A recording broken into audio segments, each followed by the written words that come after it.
thanks for listening. We're talking right now with Mike Arce, and Mike is the host of the Top Fitness Business Video podcast, which is called the GSD Show. And he's also the founder and CEO of Loud Rumor, which is a seven-figure advertising agency for small businesses in the fitness and wellness space. And Mike has helped over 25 major brands like Orange Theory Fitness, and his agency has worked with over 457 fitness and wellness companies throughout the world. And as a husband and father of four, Mike has created the time to do all of this while traveling to speak at many events across the country over the last 2 years. So, Mr. Mike, glad to be talking to you. Thanks, man. Glad to be here. Glad that you're here. So, what is on your mind these days? What has you fired up? Well, first, let me just say that the bio, since we sent it to you, which was like 2 weeks ago, we are actually over 500 clients now, which is pretty cool. But no, I'm excited about the agency. We're getting to work with some amazing brands and franchisees, and our team is excited because they're great customers for us, and every day seems to be a very fun day here right now. Awesome. So moving super quick pace. The bio is already out of date. All kinds of fun things happening then. Yes, exactly. So do you think that there's something that you in particular or that your company does that's unique that kind of gives you more of an advantage over everyone else? No, but a lot of people ask me that. A lot of people say, like, what's that one thing? What's the one thing that you do? And tell you the truth, man, I answered it incorrectly the first few times. And I didn't know it was incorrect until people weren't successful with that one thing that I told them to do, which I was telling everybody, you got a niche. You got to pick a focus, which for me it was fitness, and we just strictly focused on it. However, that wasn't the only thing. What I realized is before the 6 years prior to that, I was a part of a lot of entrepreneurial programs, and I really needed to make sure that I knew all the different facets of business. So sales, marketing, leadership, communication, all that stuff. I didn't really like learn that later. I learned that first. The problem is I wasn't able to exercise it because the niching, which allowed me to get in front of a lot of people, that didn't exist. So once I niched, that got my brand in front of a lot of the right people, and then all the things I learned allowed me to scale that. So, hiring people, developing people, selling people, retaining people, delivering great results, all those things were able to be exercised. So it's not just one thing, it's really having a great business. And also, that's why you take people like Shark Tank, all the cast on Shark Tank, Marcus Lemonis, those guys are able to jump in businesses and industries that they've never been in, have no experience in, but they're able to be successful because 90% of business is the same. It's just that 10%. So I think a lot of people, they look for that 10% when they should be focusing on that 90%, and then that allows them to do more with that 10%. Does that make sense at all, Robert? Yeah, it does, and I like that way of thinking a lot, and unfortunately that's, I don't know, it seems like I can only speak for myself, but it feels like that right there is a lesson that I wish I'd known years and years ago, that all businesses are kind of the same, and I'm only kind of starting to get out of it now, but for the longest time it was like I thought that my business was unique and that I had to be all hands-on, that I couldn't delegate and I couldn't systematize, and that seemed like a real recipe to be like a glorified employee. Like I thought I was going from being an employee to being an entrepreneur, and I made a little bit more money from that, but it felt like I was putting in way more hours, I was doing everything myself, and then all this time was passing and I was only making a little bit of progress, and if only I had looked at, like you said, more like a Shark Tank, more like a Marcus Lemonis, like let me be the chess master, so to speak, and let me see that if this business is missing anything and has these things in place, and that if there is work to be done, how do I do that quickly instead of trying to do it all myself? So I can relate to that in a ton of ways. Yeah, it's I think a lot of businesses fail. In fact, many businesses fail. But I think the reason they fail is because the massage therapist, she wants to become the best massage therapist. So she figures if she gets certified in more things than anyone else, I do hot stone and I do Asian and I do, all these different types of massages. She figures if she gets more certification, she knows more than any other massage therapist, she's going to be the most desired. But there's people out there that know maybe one type of massage, but they really understand how to define what their product is, who their ideal customer is, how to get in front of that customer, how to stand out and present what she does better than the competitors, and then how to build systems and processes around scaling and getting more clients than the average massage therapist can handle in the same amount of time frame, that person will be more successful. But the personal trainer wants to get all the certifications. The massage therapist wants to get all that. The advertising company wants to learn about all the different things they can do, when in reality, those things can't even be exercised if you don't have a business mentality behind it.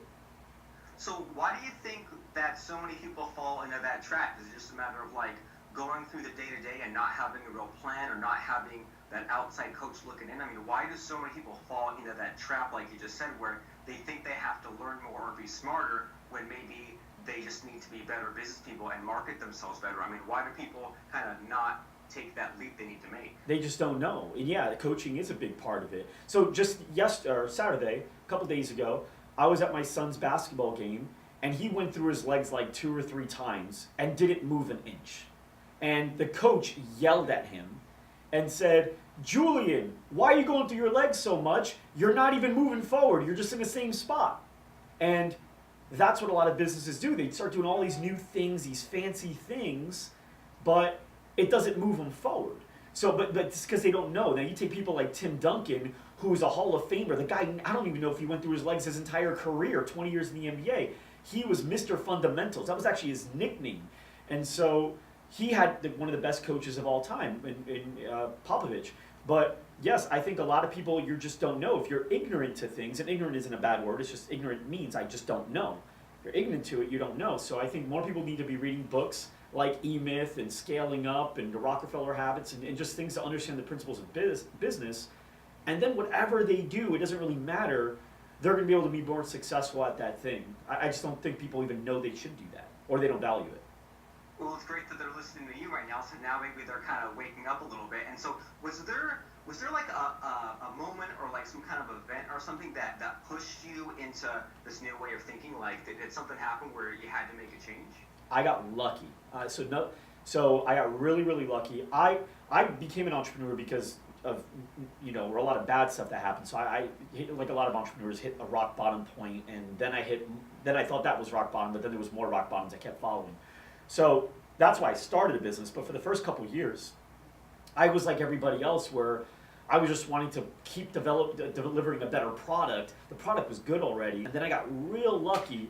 And I went to this one place. I just bumped into the CFO, the former CFO of Cold Stone Creamery. He was there when they had like 40 stores, and he was in there until they had over 1,000. And we just hit it off, and he said, "Let's go to lunch." We went to lunch, and he asked me what I was reading, and I didn't know what he was talking about.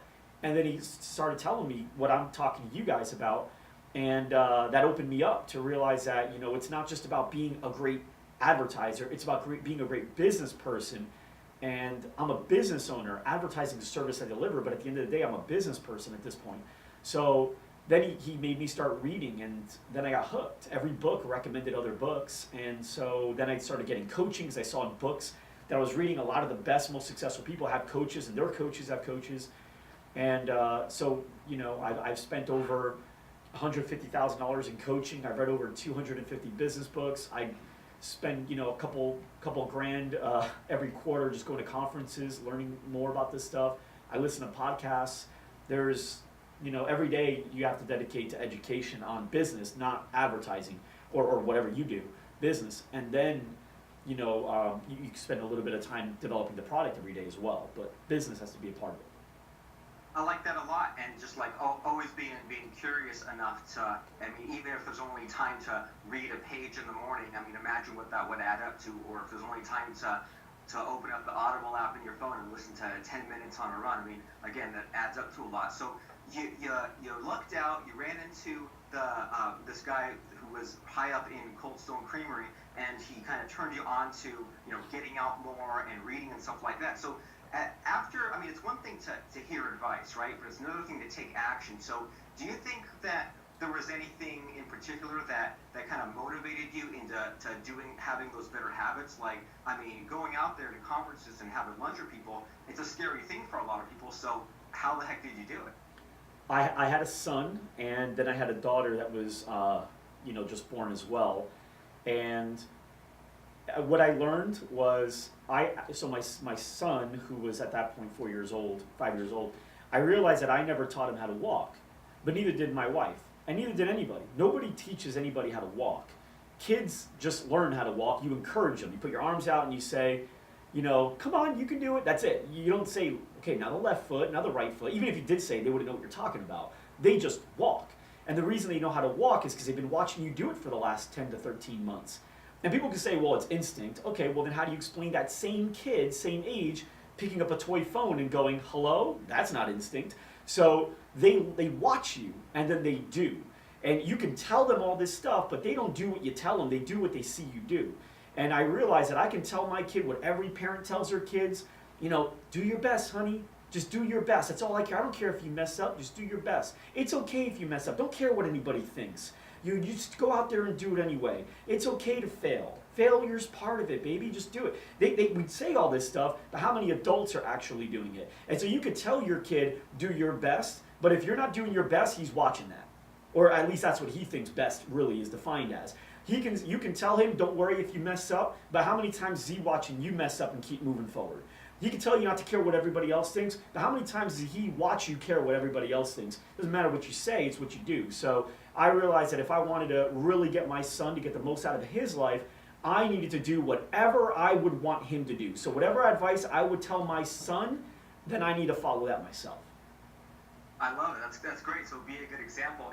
And I think about, I'm sure you think too about your childhood. I think more about moments of ways my parents acted, especially if like my parents like did something that was kind of like I didn't like if one of my parents got angered or something, I remember that more compared to what they said. And I don't have kids that don't know anything about raising kids, but wait till those kids are teenagers. They're really not going to listen to you, but they're sure as heck gonna see what you're doing there. So that's great. So you kind of like looked for something else outside yourself, and then looked at, okay, well, it's not just about me, it affects other people if I'm not kind of being my best self and I'm not living this life that I'm supposed to be living. Mm-hmm. And I didn't even, the thing is, you don't think about it until later. So, I forgot all about a lot of stuff that went on with my dad. But then later on, once it started happening to me, and then I realized that I behaved a lot like him. So when I was in 4th grade, my dad entered a business deal and he lost everything. He lost his entire life savings he worked so hard for.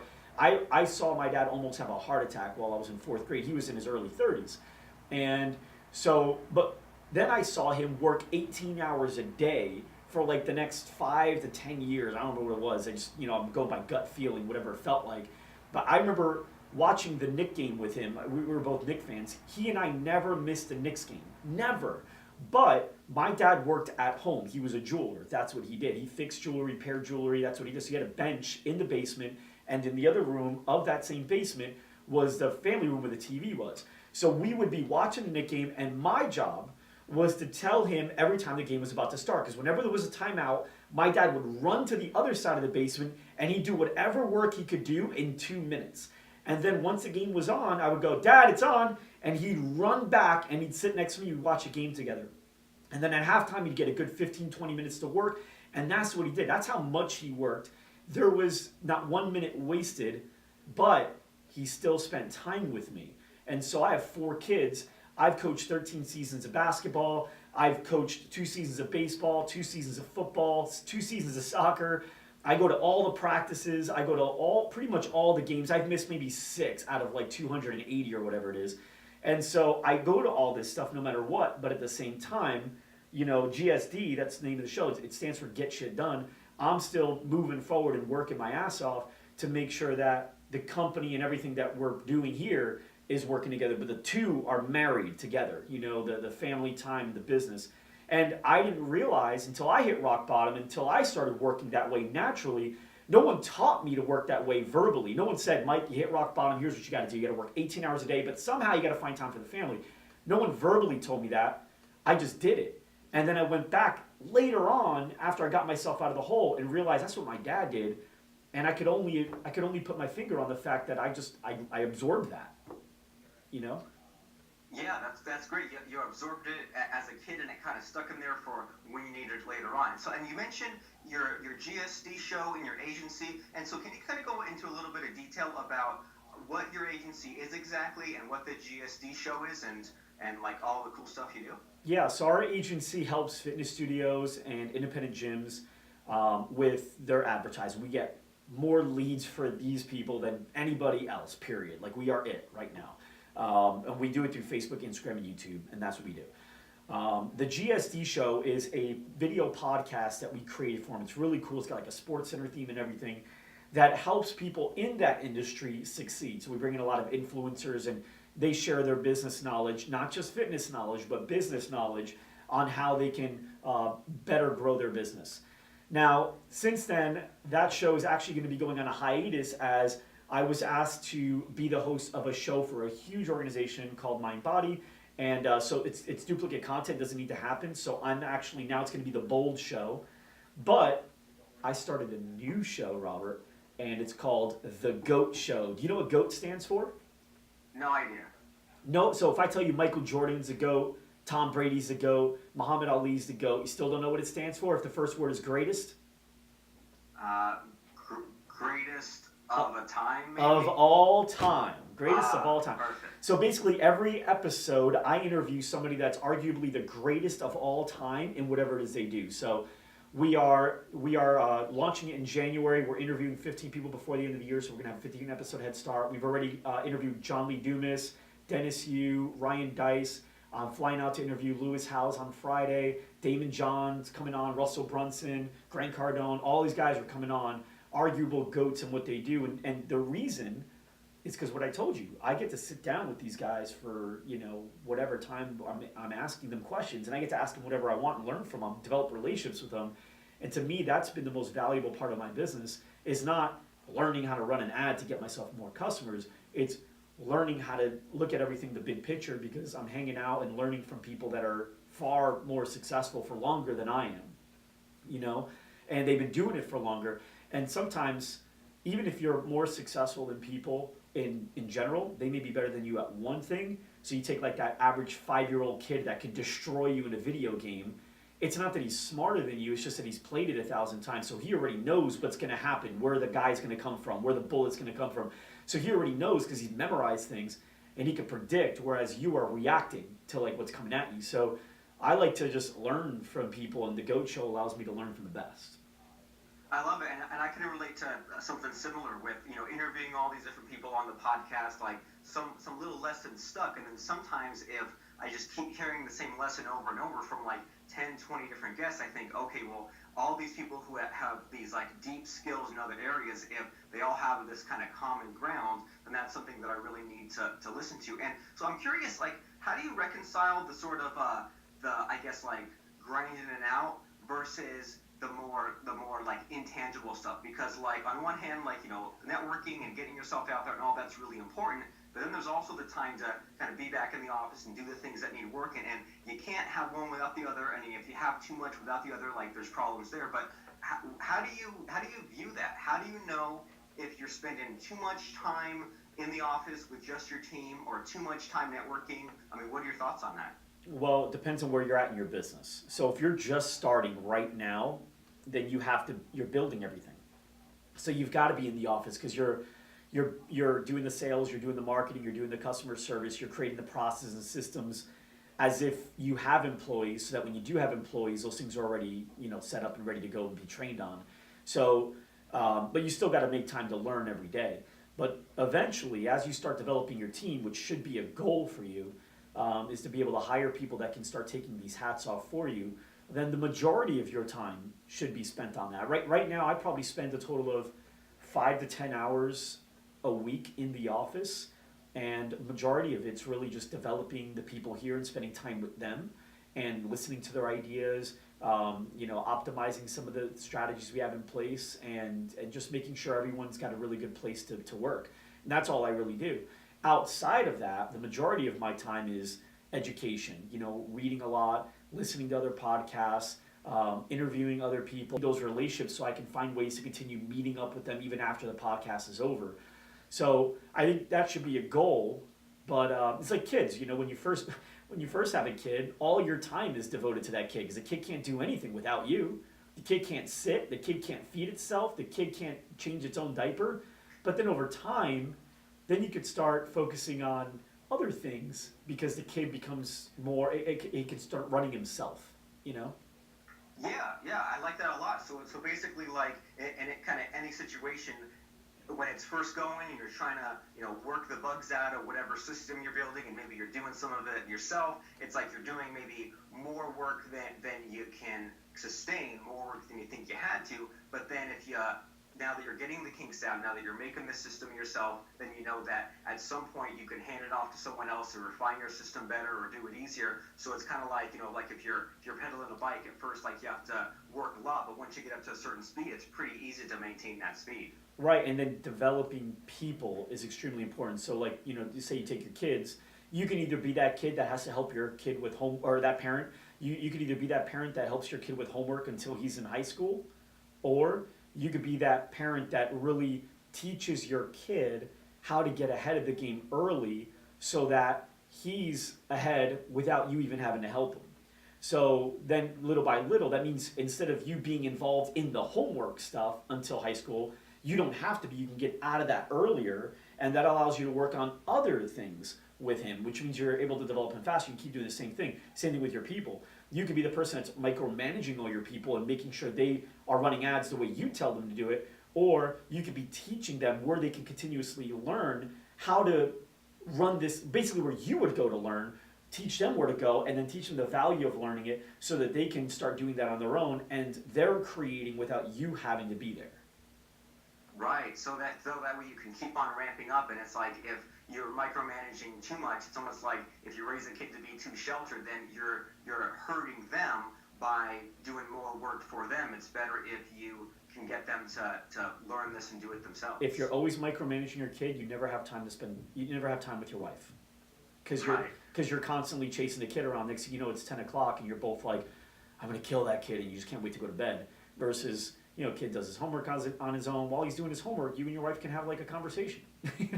So right, have 30 seconds to yourselves, right? Yeah, and you could work on yourself, which helps you work on the household. Just in general. So work on the things in the house. Things that you have to do, your own financials. So the more you can get the people in your tribe to be self-sufficient and be self-thriving, the easier it is for you to work on the things that allows that tribe to grow. So did you experience any sort of those hiccups when it came to growing your tribe, when it came to getting these clients or building your team, anything that you wish you'd known going in? I wish I knew everything I knew now going in. There's not one thing, but you can't learn it all at once. So I would say, if you're just starting out and you haven't read the book E-Myth Revisited first by Michael Gerber, because that really just helps you understand what small business owners need to understand. And then outside of that, I mean, just read like books like Tools of Titans to find out what the highest performers are doing and how they're doing it. I mean, you want to be great. You want to study great people. That's as simple as that. You want to learn how to do anything. You want to study from people that are already doing that thing better. And I think a lot of people just work hard on trying to figure it out themselves, and they waste a ton of time. And it's draining, not just on you, but on your family, because they have to wait longer for you to figure it out too. Right. I mean, time you'll never get back. And then the other downside to that, and I mean, I think, I can relate to this, and a lot of other people can, I think, too, is like, if you make things too hard on yourself, then you kind of have that limiting belief in your head that, like, oh yeah, building a business was real hard. Well, yeah, because you made it way too hard on yourself than it had to be, or making a website, or building a business, all that stuff. And it's like, maybe that act itself of building a business doesn't have to be hard, but maybe the way that you yourself did it is hard. And I haven't read Tools of Titans yet, but E-Myth, that's one of those books. Like, I mean, I completely agree with you. I can't recommend that one enough. I think I read it 5 years ago. I only read it once, so I should probably read it again. But I read it 5 years ago, and I still think about that like a couple of times a week. I was even thinking about this morning. Like, I love that one, and that just really helped to get out of my headspace. And that, oh yeah, this whole time I thought that like I was the boss. Well, no, it seemed this whole time I was my own worker, and what wanting you to do is hire workers, and then if that becomes too much, then have the managers take care of the workers and kind of build this beast. So that way you can kind of multiply time and get everyone else to doing all these things that I wasn't able to do myself. So kind of a hard lesson to learn, and you kind of have to get over the ego a little bit and let go a little bit and take a little bit of those risks. But I mean, great reminders, and I definitely need to hop on Tools of Titans. Is there any like one kind of tip in particular from Tools of Titans that stands out to you, so that I have like a motivation to get into that book? No, there's no one tip, because it's good. There's every 2 pages is like another person. There's hundreds of people that this guy interviewed. So the thing is, you got to find what works well for you. But for the audience, I want to actually summarize the most valuable thing in E-Myth, because I think if you can just think about this at all times, you're solid. You want to build your business like you're going to sell it. Whether you're going to sell it or not, you want to build it like you're going to sell it. So have you ever sold a house, Robert? Have you ever? No. So I just actually yes. So you've had to move out and like sell your house and then go into another one or move on to the next thing, right? So it was my dad's house. Okay. So like it wasn't my house, but I owned it and I sold it. Okay. So you and everybody else in the audience, when you're about to sell your house, the very first thing you do before you list it is you fix it. You go in, and if the sink's not working, you pay to get it fixed. If the yard looks like crap, you go fix the yard. If the tiles got dirty grout, you clean the grout. Like you fix up the paint. You do all these things. You invest maybe 5 to 10 grand into the house, knowing that that will allow the perceived value to go up maybe 40 to 50 grand and also move the sale faster. You do that for that reason. Now the cool thing is, we did that.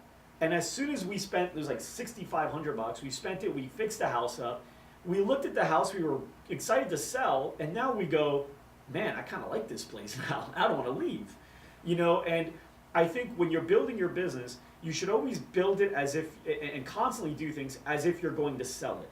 So the massage therapist that wants to get all those certifications, that's great. Well, if you're selling the business and you don't come along with it, it doesn't matter how many certifications you have, no one wants your business. Because it depends on you. That personal trainer's got all these certificates. That's awesome. But if you're selling it and you're leaving, well then what's the guy going to do with your business? It means nothing without you. So you want to build your business as if you're going to sell it to someone else and you're not going to be a part of it, and it's got to be just as valuable without you. And if you can do that, 2 great things. 1, if you want to sell it, it's got more value.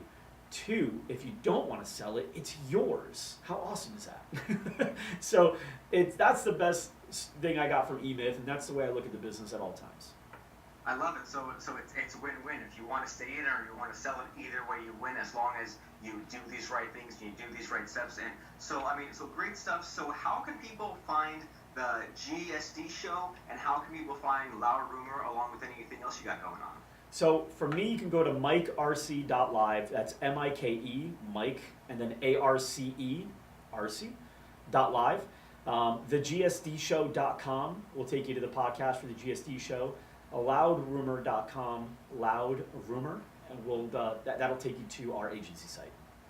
Super great. So 3 easy things to remember: MikeRC.live, TheGSDShow.com, and then LoudRumor.com if you want to check out the agency. So thanks so much, Mr. Mike, for stopping by and having that blend of really good advice and really great stories and really great examples, and for kind of reminding us that, you know, it's not all about one thing. I mean, like, it's really tempting to say, like, out of all the things, like, here's the one thing that made all the difference. But like you said, you got to always be curious, always be kind of moving in that next direction, always be talking to people you need to talk to, reading what you need to read. So if we were just to say, like, it's just one thing, well, then that would kind of cheat everyone else, because it's like, well, here's like maybe number 1 on the priority list, but now we're missing out on items 2 through 20. So great stuff. And also that reminder that everyone is unique. Everyone's on our own path. So again, if we were to kind of overgeneralize and say, well, this one thing everyone needs to take away from, well, all of us are on our own journey. All of us are at different parts in our business, depending on what we want. So great reminders all across the board, and best of luck to you in building your agency to maybe to 1,000 clients or 5,000 clients, wherever it ends up at. I can't wait to see what you end up creating, and thanks so much for stopping by. Thanks a lot, Robert. Appreciate it. Appreciate you.